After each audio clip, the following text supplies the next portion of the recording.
इस न्यूज के प्रायोजक है स्वामी विवेकानंद उच्च माध्यमिक विद्यालय फलासिया। कक्षा नर्सरी से 12वीं तक अंग्रेजी व हिंदी माध्यम में प्रवेश प्रारंभ, जहां कम शुल्क में गुणवत्ता युक्त शिक्षण ही एक मूल मंत्र है।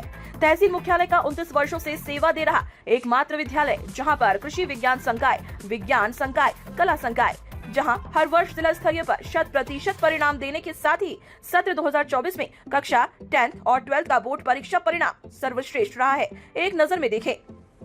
संपूर्ण सुविधाओं से सुसज्जित शांत वातावरण व अनुभवी अध्यापकों सहित पूरा परिसर सीसीटीवी कैमरे में कैद एवं छोटे बच्चों के लिए घर जैसा वातावरण सहित दूर दराज से आने वाले बच्चों के लिए बस सुविधा भी उपलब्ध है।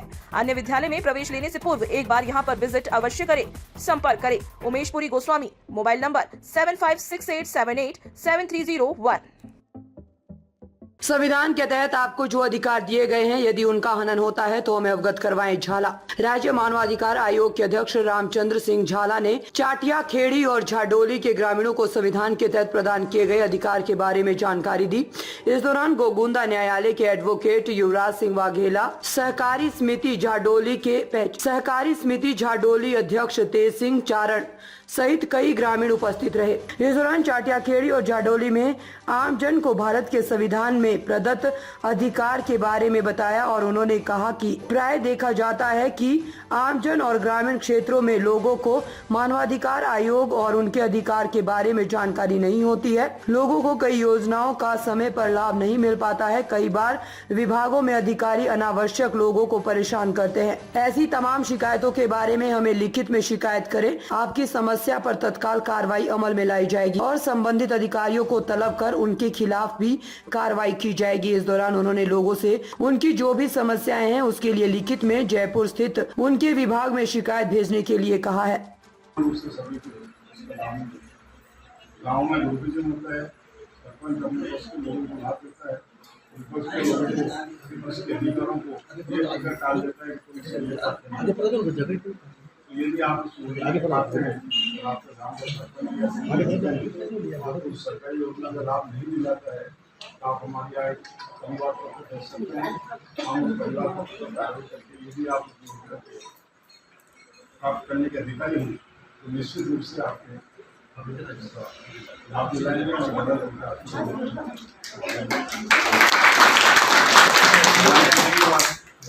किसी शिकायत आती है कि उसको बाथरूम बनाने में मेरी भी है। जब हम वीडियो से या कलेक्टर से रिपोर्ट मांगते हैं तो उसमें संबंधित सचिव गलत रिपोर्ट करता है। इसका वजह से वहाँ इसलिए योजना का लाभ मिलेगा है। इसके अलावा कई तरह की बिलियाँ हैं जिसके आधार पर उसको वंचित करने का प्रयास करते हैं।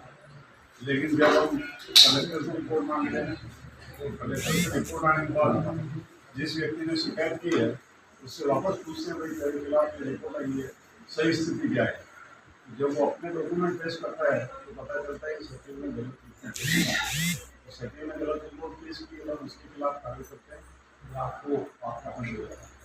इसी तरह से हॉस्पिटल में जो सरकारी योजनाएं स्कूल दवा की है, चिरंजीवी योजना भी है, इनका लाभ भी ये प्राइवेट हॉस्पिटल वाले पूरा आपको मिल जाएंगे। यदि आपको इस तरह का कहीं भी लगे कि आपको जो सरकारी योजनाएं सरकार ने आपके लिए दी नहीं है उनका लाभ नहीं मिल रहा है तो आपको अनावश्यक रूप से वंचित किया जा रहा है, आप हमारे यहाँ इसके लिए धन्यवाद दे सकते। इसी तरह से आपने देखा होगा, हालांकि आपके काम कराया नहीं पड़ा, जो बड़े बड़े जो हॉस्पिटल हैं उदयपुर में जैसे बीकानेर के सभी वगैरह सर 3-4 का जो मेरे पास पैसा है नहीं। ये लोग क्या करते हैं कि चिरंजीवी योजना के तहत कोई भी व्यक्ति वहाँ जाता है उसको अनावश्यक रूप से लंबे समय तक करते हैं, उसके बीमारी का डायग्नोसिस समय पर नहीं करता है तो उनको जितने दिन भर्ती रहेगा उतने दिन का पैसे नहीं। इसके अलावा कोई भी पेशेंट उनसे फाइल मांगता है तो फाइल ले लेता है, फाइल इसलिए नहीं देता है उसकी सारी फोन खुल जाती है। उसके हफ्ते के बाद फाइल लेने जाएगा तो उसको पता लग जाएगा कि बिना बात के इतने दिन रहता है और सही उपचार नहीं, वो फाइल देते नहीं और आपको फिर रवाना करते हैं। जबकि आपको अपनी इच्छानुसार डॉक्टर से राय लेने का अधिकार है, इलाज कराने का अधिकार है। यदि आप किसी डॉक्टर से संतुष्ट नहीं हैं तो दूसरे हॉस्पिटल में जाने का आपका अधिकार है। मेरे खुद के सामने एक व्यक्ति आया और उसने कहा हुआ मेरे लिए इलाज हुआ कैंसर था और मैंने फाइल मंजूर करी। जब कलेक्टर साहब से हमें रिपोर्ट मांगी उस केस में उन्होंने फाइल दे दी। फिर जब व्यक्तिगत रूप से मैंने उससे पूछा तो उसने कहा हम फाइल नहीं देते। मतलब तुम फाइल क्यों नहीं देते हो, बाकी आपसे संतुष्ट नहीं, इलाज तो कराएगा कहेंगे, ये साहब हम तो नहीं देते हैं, उसका कोई उसमें कारण नहीं होता। इसके पीछे एक ही उद्देश्य है, उनको पैसा कमाना। अगर आपको इस तरह के हॉस्पिटल में भी कोई सुविधा है आप हमारे यहाँ उसके लिए कोई बात कर सकते हैं। इसी तरह से गाँव में जैसे पटवारी साहबान हैं, ये बिना बात के किसी को कहते हैं तरफ नागरिक में हटा रहा हूँ या फिर ट्यूबवेल गलत है तो हटा रहा हूँ, ऐसे मामलों में उनको कोई डायरेक्ट अधिकार नहीं है। पटवारी का काम सिर्फ इतना है, वो अगर आपका नाजायज कब्जा है, ट्यूबवेल आपकी नाजायज है, वो तहसीलदार को रिपोर्ट करें। तहसीलदार आपको पूछेगा कि आपने कब्जे क्यों किया है, आप यहाँ कैसे बैठे हो, आपकी ट्यूबवेल यहाँ कैसे लगी है।